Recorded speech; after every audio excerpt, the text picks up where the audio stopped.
ఒకవేళ ఇంటర్వ్యూకి వెళ్ళడం మనకి ఇష్టం లేకపోతే అక్కడ జరిగే ఇన్సిడెంట్స్ ఏంటి? ఫస్ట్ ఇంటర్వ్యూకి పిలగానే డోర్ కూడా నాక్ చేయకుండా డైరెక్ట్గా వెళ్ళిపోయి ఫార్మాలిటీ కోసం గుడ్ మార్నింగ్ అంట. డోర్ నాక్ చేయాలని మినిమం కామన్ సెన్స్ లేదా అన్నాడు అంటాడు. అసలే మనకి ఇంటర్వ్యూ మీద ఇంట్రెస్ట్ లేదు, మన ఈగో హట్ అయ్యి వాడికి సరిగ్గా ఇద్దామని చెప్పి ఫిక్స్ అయ్యారు. వెళ్ళగానే అడిగే first question, tell me about your self.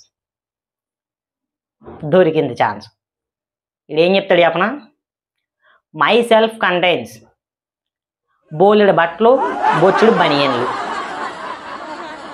నచ్చినప్పుడు దూకునే దువ్వెన్లు, వాడేసి పారేయకుండా దాచిన పెర్ఫ్యూమ్ బాటిల్లు, పనికిరాని పర్సు, పనికొచ్చే పైర్సీ క్యాసెట్లు. ఈ సమాధానం విన్న తర్వాత ఎవడైనా ఇంకో క్వశ్చన్ అడుగుతాడా? బయటికి దొబ్బేరా, గెట్ అవుట్ అంటాడు. వీడికి కావాల్సింది కూడా అదే కదా, పొర బోస్డీకే అని ఈడు వెళ్ళిపోతాడు.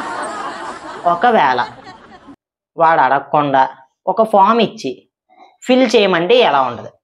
First name, some so and so. So and so అంటే ఇక్కడ టొమాటో సాస్, చిల్లీ సాస్ కాదు, ఏదో పేరు.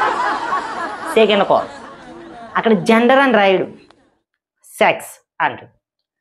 వీడికి తెలుసు అది మేల్ ఆర్ ఫీమేల్ రాయాలని వీడికి తెలుసు, కానీ ఏం చెప్తాడు తెలుసా? నాట్ ఇంట్రెస్టెడ్ అంట. ఈ ఒక్క మాటకి ఆడికి గిర్రని తిరిగేస్తుంది. తోడు కాలంలో స్కిల్ మెయింటైన్ చేస్తాడు, సారీ స్కిల్ మెన్షన్ చేస్తాడు. Car mechanic. సాఫ్ట్వేర్ కోడింగ్ జాబ్కి వచ్చి కార్ మెకానిక్ ఏంట్రా? ఇదో తలపోటు అనుకుంటే నాలుగోది హాబీస్. వీడు చేసింది తప్ప ప్రతిదీ రాస్తాడు. ఎవడు? ఇంటర్వ్యూ ఇష్టం ఉన్నవాడు అయితే. వీడికి ఇంట్రెస్ట్ లేదు కదా, వీడు చేసేయే రాస్తాడు. ఖాళీగా తిరుగుతున్నా, యూట్యూబ్ తిరుగుతున్నా, ఇన్స్టా స్క్రోల్ చేస్తున్నా, నచ్చినప్పుడు పడుకొని తింటున్నా, సారీ తినేసి పడుకుంటున్నా అంటే. ఇలా ఉంటుంది ఇంటర్వ్యూ ఒకవేళ ఇంట్రెస్ట్ లేకపోతే. Thank you.